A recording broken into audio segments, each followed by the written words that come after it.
नमस्कार. नम्रताच किचनमध्ये आपल्या सर्वांचं स्वागत आहे. आज आपण उपवासासाठी स्टफ साबुदाणा वडे करूया. त्यासाठी 1 वाटी घेतलेले आहे साबुदाणे, चांगले भाजून घ्यायचे आहेत. अर्धा वाटी घेतलेले आहे शेंगदाणे, तेही भाजून घ्यायचे आहेत. आणि आता आपल्याला स्टफसाठी अर्धा वाटी मी ओलं नारळ किसून घेतलेलं आहे, ते घ्यायचं आहे. त्याच्यात 3 टेबलस्पून भाजलेल्या शेंगदाण्याची जी आपण पावडर केली ती घालायची आहे. थोडी कोथिंबीर घालूया आणि हिरवी मिरची आणि जिरे मिक्सरमधून मी वाटून घेतलेले ते घालायचं आहे. थोडी साखर घालूया आणि चवीप्रमाणे मीठ घालायचं आहे. आता आपण साबुदाण्याची जी मिक्सरमधून पावडर करून घेतली ते घ्यायचं आहे आणि एक बटाटा घेतलेला आहे उकळून मी, तो खिसून घेत आहे, ते घालायचं आहे. थोडं मीठ घालायचं आहे ह्याच्यात आणि पाणी न घालता हे अगोदर मिक्स करून घ्यायचं आहे. आता ह्याच्यात थोडंसं पाणी घालायचं आहे आणि ह्याचं पीठ मळायचं आहे.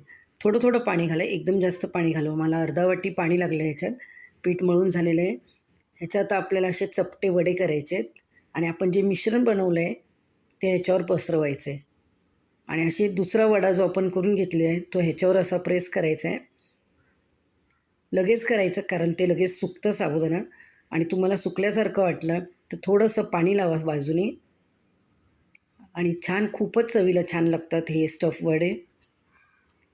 हे बघा छान तयार झाले. असेच बाकीचे सर्व करून घेतले. तेल तापायला ठेवलेले. स्लो गॅसवर हे वडे सगळे तळून घ्या. तुम्हाला ही रेसिपी कशी वाटली ते मला कमेंट करून सांगा व आपलं चॅनल नम्रताच किचन ह्याला लाईक शेअर सबस्क्राईब करा. बघा दोन्ही बाजूने किती छान तळले गेलेत वडे. आता तुम्ही हे दही चटणी कशासोबतही खाऊ शकता. बघा आतपर्यंत सगळं मिश्रण भरलेलं आहे.